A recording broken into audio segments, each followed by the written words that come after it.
En el mundo de la inversión, el oro es un activo que despierta amor y odio por partes iguales. Para unos, una vieja reliquia. Para otros, un protector de nuestra riqueza.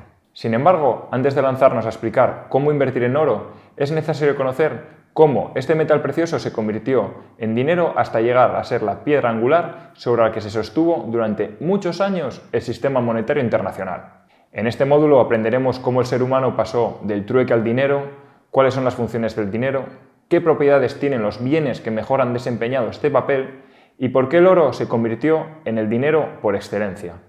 ¡Empezamos!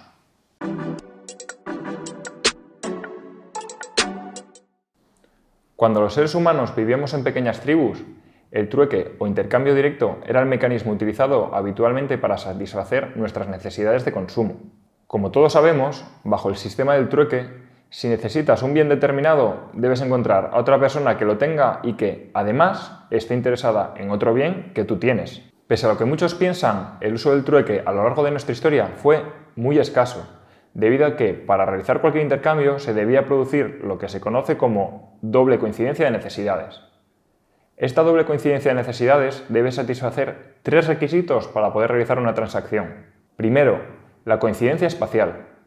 Debemos encontrar a una persona que quiera los bienes que yo tengo en un lugar determinado y que ella también tenga sus bienes en el mismo lugar o que al menos uno de nosotros pueda transportarlos con facilidad.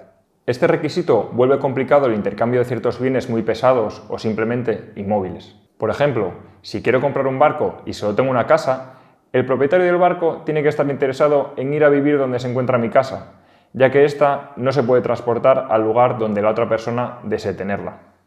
Segundo, la coincidencia temporal. La persona dispuesta a intercambiar conmigo debe querer realizar el intercambio en el mismo momento que yo. Por lo tanto, si yo quiero intercambiar manzanas por un coche, querré hacer el intercambio hoy, ya que en caso contrario las manzanas se pudrirán y perderán todo su valor. Sin embargo, es posible que la otra persona no quiera realizar el intercambio hoy, ya que necesita el coche dentro de un mes. Tercero, la coincidencia de escalas. Los bienes que se quieren intercambiar deben tener el mismo valor y, de no ser así, deben ser fácilmente divisibles en cantidades más pequeñas. Si yo tengo una vaca y quiero adquirir 2 naranjas, no realizaré el intercambio, porque yo no querré entregar la vaca entera, ya que es mucho más valiosa que esas 2 manzanas.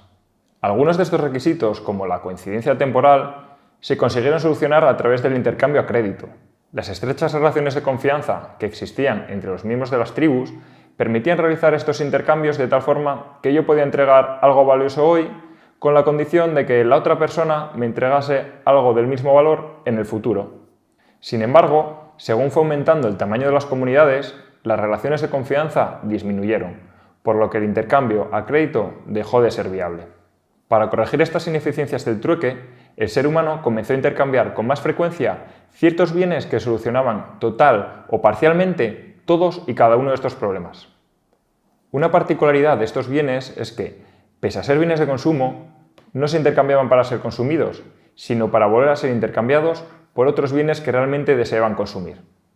Es decir, el dinero primitivo fueron bienes de consumo que atesorábamos porque sabíamos que podríamos intercambiarlos con facilidad en un futuro. Así fue como abandonamos el trueque y surgieron los intercambios indirectos o, simplemente, el dinero. En la próxima lección veremos cuáles eran las funciones que desempeña el dinero y cómo soluciona los problemas del trueque.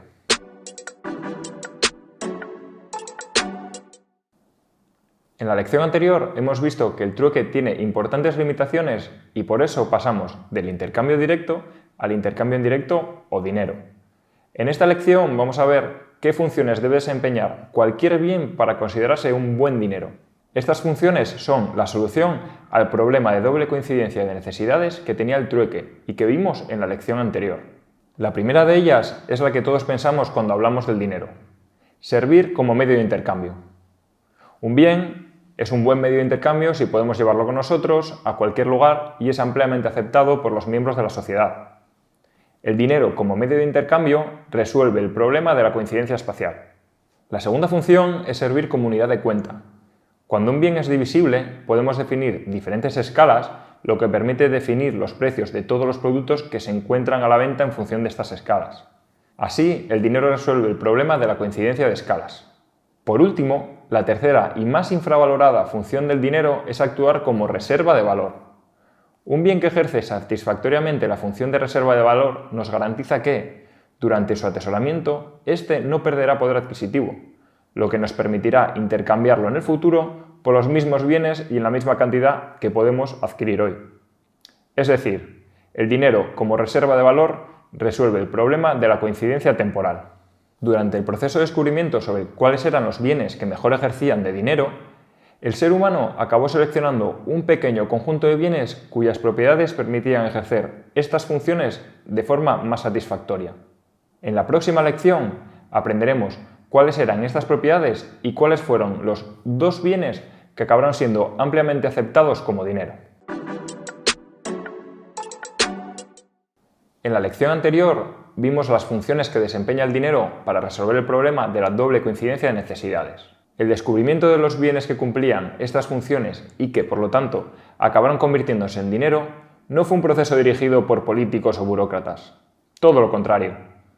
Esta evolución del trueque al uso del dinero fue un proceso de mercado donde el ser humano, a base de prueba y error, se percató de que había ciertos bienes que se intercambiaban con más facilidad ya que eran más ampliamente aceptados. De esta forma, estos bienes comenzaron a ser intercambiados no solo para su consumo, sino también para ser utilizados como dinero. Pero, ¿por qué había ciertos bienes que eran más ampliamente aceptados? ¿Qué propiedades tenían? Primero, eran divisibles, lo que permitía operar con unidades de diferente tamaño y valor. Segundo, eran durables, por lo que podían ser atesorados para ser gastados en el futuro. Tercero, eran fácilmente transportables y permitían realizar transacciones en cualquier lugar. Cuarto, eran bienes fungibles, es decir, una unidad de ese bien era reemplazable por otra sin ninguna pérdida de valor. Si un bien no es fungible, resulta complicado utilizarlo como unidad de cuenta, ya que no todas las unidades son reemplazables ni tienen exactamente el mismo valor. Quinto, eran fácilmente verificables. En otras palabras, se podía comprobar que el valor de dicho bien era realmente el prometido. Esto permitía realizar transacciones de forma rápida sin preocuparnos de que nos diesen gato por liebre. Por último, eran escasos. La escasez es una propiedad que aporta estabilidad de valor al dinero. Precisamente, una de las grandes carencias de los dineros primitivos, como la sal o los cereales, era que estaban sujetos a importantes aumentos de la oferta, lo que reducía notablemente el valor de las unidades conservadas. De entre todos los bienes que a lo largo de la historia se fueron utilizando como dinero, hubo dos metales preciosos que acabaron imponiéndose ya que poseían, en mayor o menor medida, todas y cada una de estas propiedades. Estos metales preciosos eran el oro y la plata. En la siguiente lección profundizaremos en la época conocida como bimetalismo, donde ambos metales preciosos convivieron como dinero y veremos cómo el oro acabó imponiéndose sobre la plata para desempeñar un rol fundamental en el sistema monetario del patrón oro. En la lección anterior hemos visto cómo el ser humano, a través de un proceso evolutivo, acabó utilizando como dinero el oro y la plata. Sus propiedades únicas les permitían ejercer de forma sobresaliente las funciones de medio de intercambio, unidad de cuenta y reserva de valor. El motivo por el que durante mucho tiempo no se utilizó un único metal, sino dos, se debió a que el oro y la plata se complementaban mutuamente. Por un lado, la plata es un metal más resistente que el oro. Esto la convertía en un buen dinero para ser utilizado en las pequeñas transacciones del día a día. Por su parte, el oro era un metal más escaso y más valioso que la plata. Por lo tanto, era perfecto para utilizar como medio de intercambio en grandes transacciones. Además, el oro era una reserva de valor ideal, no solo porque su oferta se incrementaba muy lentamente, sino también porque, gracias a su durabilidad, no había reducciones en sus existencias totales. Esta es una propiedad del oro que sigue vigente a día de hoy, y es uno de los motivos por los que se sigue utilizando como reserva de valor. En la siguiente imagen se puede observar cómo las existencias mundiales de oro no han hecho más que crecer desde el año 1900. Y su tasa de crecimiento ha permanecido entre el 1,5 y el 2,5%. Tras ver cómo se complementaban ambos metales, te estarás preguntando por qué esta época de bimetalismo llegó a su fin. Pues bien, aunque a simple vista tiene sentido utilizar el mejor dinero en cada momento, la convivencia de dos dineros resultaba difícil de gestionar, ya que era necesario fijar un tipo de cambio entre ambos. Este tipo de cambio fijo acabó dando muchos problemas, ya que el precio del oro y la plata en el mercado variaba con el tiempo según la oferta y demanda de ambos metales. Si el oro era más demandado que la plata, el precio real del oro en los mercados era mayor que el precio oficial. En cambio, si era la plata la que tenía más demanda, era el precio de esta el que aumentaba. Cuando alguno de estos metales tenía más valor de lo que reflejaba el tipo de cambio fijo, la gente lo atesoraba, ya que no estaba dispuesta a entregarlo por un precio menor del que tenía realmente en el mercado. Esto es lo que se conoce habitualmente como la ley de Gresham, y dice tal que así: cuando en un país coexisten dos monedas de curso legal, el mal dinero saca de la circulación al buen dinero. O lo que es lo mismo, el dinero sobrevalorado saca de la circulación al dinero infravalorado. El oro y la plata convivieron hasta mediados del siglo XIX, cuando dos avances tecnológicos revolucionaron las comunicaciones y convirtieron al oro en el dinero internacional por excelencia. Estos avances tecnológicos fueron el telégrafo y el desarrollo de las redes ferroviarias que permitieron conectar las principales ciudades de Europa. Por un lado, el telégrafo facilitaba las comunicaciones bancarias y los apuntes contables entre diferentes bancos. Por otro lado, el tren permitía realizar grandes pagos y mover enormes cantidades de oro entre ciudades.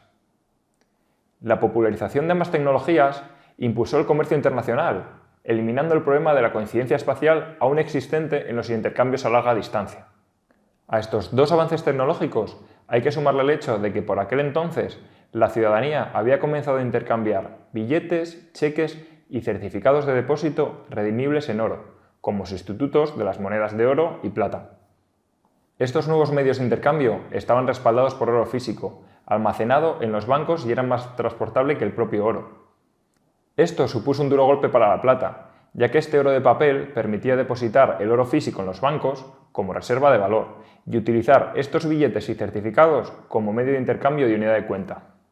Además, el uso de estos nuevos medios de intercambio supuso una reducción del problema de escalas, ya que ahora el oro era divisible en unidades tan pequeñas como determinasen los propios billetes y certificados. Esta adopción internacional del oro no solo estuvo marcada por los avances tecnológicos, sino también por factores geopolíticos y, en cierta medida, coyunturales. Gran Bretaña, la primera potencia mundial durante el siglo XIX, adoptó oficialmente el oro como metal de respaldo de la libra esterlina en el año 1821. No obstante, de facto, ya vivía en un sistema de patrón oro desde un siglo antes. Exactamente desde diciembre de 1717, cuando, como consecuencia de una fijación demasiado alta del precio del oro respecto a la plata, se produjo una salida de plata del país y una entrada de grandes cantidades de oro.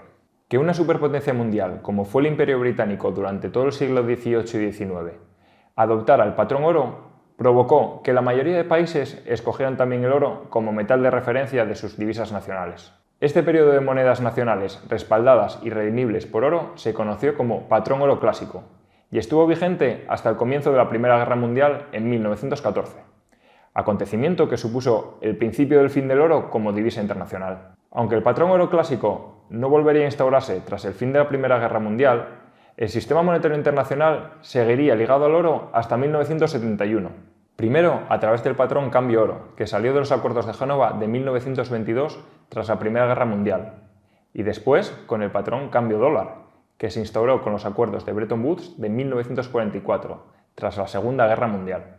Esta conexión con el oro acabó un fatídico 15 de agosto de 1971, cuando el presidente de los Estados Unidos, Richard Nixon, cerró la ventana de convertibilidad dólar-oro, impagando así la deuda en oro que tenían los Estados Unidos con todos los países que acumulaban dólares bajo la promesa de que serían convertibles en oro a un precio de $35 por onza. Esta decisión de Nixon hizo pensar a algunos que el valor del oro caería, ya que dejaba de estar ligado a una moneda como el dólar. Se equivocaban. El oro comenzó a cotizar libremente en los mercados y su precio se disparó. Justo en la década de los 70, el oro se revalorizó un 1.365%. Desde entonces, el oro ha seguido siendo un bien demandado, ya no como medio de intercambio, pero sí como reserva de valor. En el próximo módulo aprenderemos por qué esta función del oro como reserva de valor lo convierte en un buen activo de inversión.